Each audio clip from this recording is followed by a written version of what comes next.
दोस्तों नमस्कार। मैं हूं पप्पू और आप देख रहे हैं स्टडी पप्पू। आज पढ़ेंगे हम संज्ञा।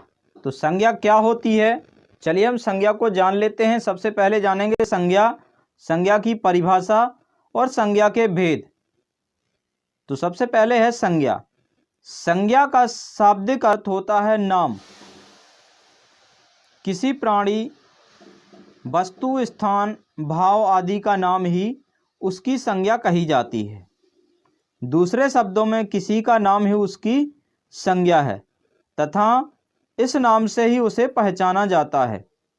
अर्थात हम कह सकते हैं किसी प्राणी, वस्तु, स्थान, भाव के नाम को ही हम संज्ञा कहते हैं, जैसे राम, पुस्तक, आगरा आदि। तो यह संज्ञा कहलाएगी। आगे है संज्ञा के प्रकार। संज्ञा को दो भागों में बांटा गया है, एक तो व्युत्पत्ति के आधार पर और दूसरा है अर्थ की दृष्टि के आधार पर। तो व्युत्पत्ति के आधार पर संज्ञा तीन प्रकार की होती है, रूढ़, यौगिक, योगरूढ़। रूढ़ वे कहलाते हैं जैसे कृष्णा, यमुना, ये रूढ़ संज्ञा कहलाएगी। यौगिक संज्ञा जैसे पनघट, पाठशाला। योगरूढ़ संज्ञा जैसे कमल। तो ये व्युत्पत्ति के आधार पर संज्ञा तीन प्रकार की हो गई। चलिए हम पढ़ते हैं। अर्थ की दृष्टि से संज्ञा पांच प्रकार की होती है, व्यक्तिवाचक संज्ञा, जातिवाचक संज्ञा, द्रव्यवाचक संज्ञा, समूहवाचक संज्ञा एवं भाववाचक संज्ञा। चलिए हम इन संज्ञाओं को सभी की परिभाषा सहित बारी बारी से जानेंगे। पहली संज्ञा है व्यक्तिवाचक संज्ञा। तो व्यक्तिवाचक संज्ञा किसे कहते हैं? जो किसी व्यक्ति, स्थान या वस्तु का बोध कराती है उसे व्यक्तिवाचक संज्ञा कहते हैं, जैसे राम, गंगा, पटना आदि।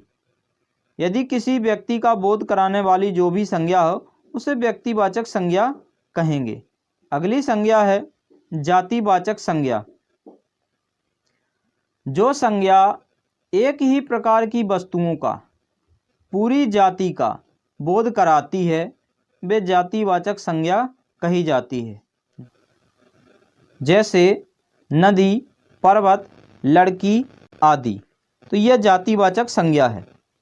नदी जातिवाचक संज्ञा है क्योंकि यह सभी नदियों का बोध कराती है, किंतु गंगा एक विशेष नदी का नाम है, इसलिए गंगा व्यक्तिवाचक संज्ञा है।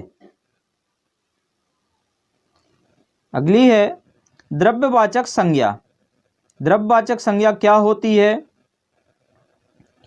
जिन संज्ञा शब्दों से किसी ऐसे पदार्थ या द्रव्य का बोध होता है जिसे हम नाप तोल सकते हैं लेकिन गिन नहीं सकते हैं, उन्हें द्रव्यवाचक संज्ञा कहते हैं। जैसे ठोस पदार्थ में सोना, चांदी, तांबा, लोहा आदि।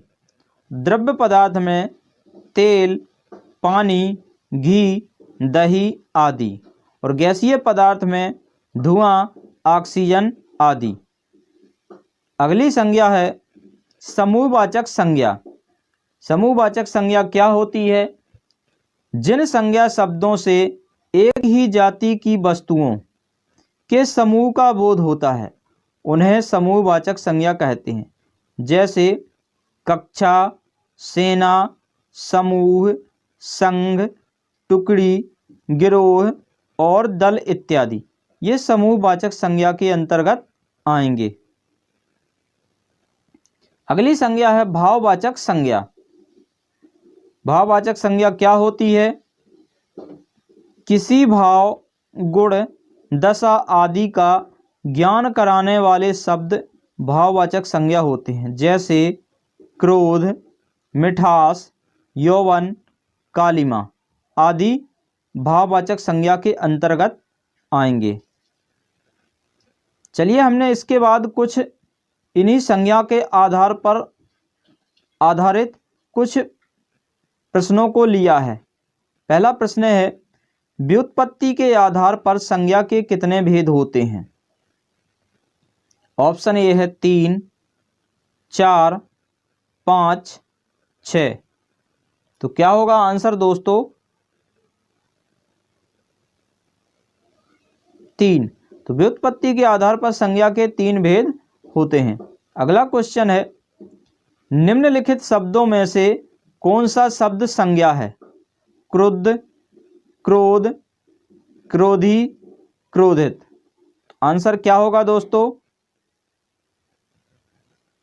क्रोध। अगला क्वेश्चन है, निम्नलिखित में भाववाचक संज्ञा कौन सी है? शत्रुता, वीर, मनुष्य, गुरु। क्या होगा दोस्तों आंसर? शत्रुता। अगला क्वेश्चन है, निम्नलिखित में से कौन सा शब्द व्यक्तिवाचक संज्ञा है?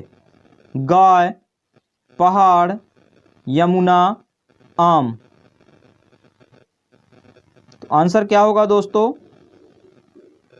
यमुना। अगला क्वेश्चन है, कौन सा शब्द जातिवाचक संज्ञा नहीं है? जवान, बालक, सुंदर, मनुष्य। तो आंसर क्या होगा दोस्तों? सुंदर। तो दोस्तों वीडियो कैसा लगा कमेंट में ज़रूर बताएं। यदि वीडियो पसंद आया हो तो वीडियो को लाइक करें और हमारे चैनल को सब्सक्राइब करें।